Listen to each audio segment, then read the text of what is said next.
What an interrogation! Oh, thank you to all members of the temporary Tooth Fairy Task Force.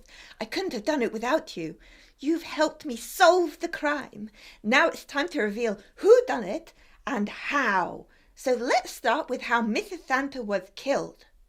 The evidence shows that she was injected with a poison called pentobarbital, a drug that is carried in Ralph's first aid bag. The poison is used on injured horses, or in our case, reindeer who have hurt themselves by running into aeroplanes or into UFOs when flying through the Christmas sky. Thankfully, that's never happened before, but the pentobarbital is carried just in case. So, who knew that the poison was in the bag? Ralph, Rudolph and Santa did, and Sprout will have seen it when she took the bell out. Fanciful admitted she knew and thinks she mentioned it to Fabulous, so they all knew. That doesn't rule anyone out. Now, according to forensics, the drug works really fast, and so Mrs. Santa would have died almost immediately after being injected. That means whoever the killer or killers were, they would have had to be near her just before she died. So, who was close to Mrs. Santa? Well, Fanciful was having an argument and started strangling Mrs. Santa. Fabulous and Ralph came to the rescue, so were close, and then Santa gave her a hug. The only one not near Mrs. Santa was Rudolph, so we could rule him out as a suspect. The next thing we need to look at is motives. But who would want to kill such a sweet old lady who just wanted to be helpful and improve things in the factory? She went on a course to improve her management skills, but admitted she didn't really understand most of it. So, although she meant well with her ideas, people hated them. Even so, I don't think her management skills were the motive for her murder. I think that was a red herring. I think that the motive was linked to the prize draw. Do you remember how surprised Fabulous and Sprout were when the name Elizabeth was pulled out of the hat? Sprout said it wasn't the name that she was expecting, and Fabulous was stunned. They both thought another name was going to be called. But why?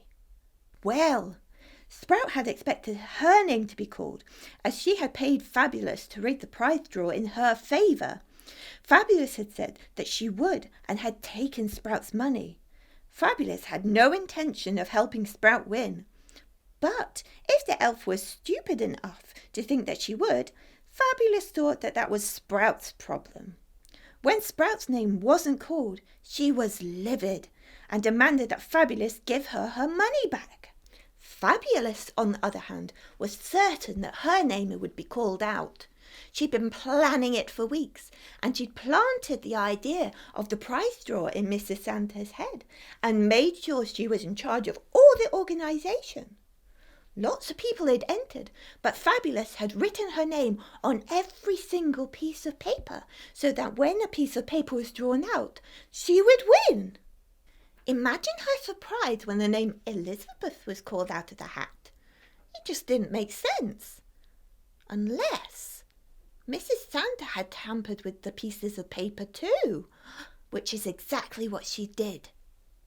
Mrs. Santa was so desperate to spend the evening with her husband that she cheated. Fabulous had expected to draw the winning ticket herself, but Mrs. Santa had other ideas and decided to do it herself.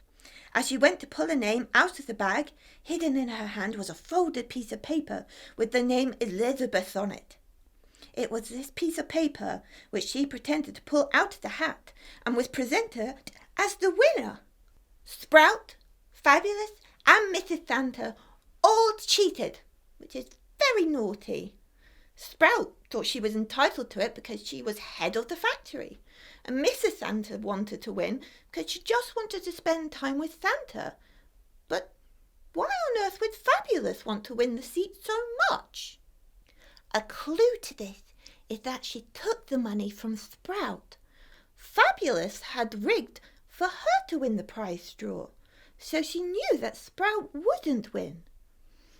If she flew away on Santa's sleigh, Sprout would have been furious with her when she returned and would have demanded the money back, Santa would have insisted that she did.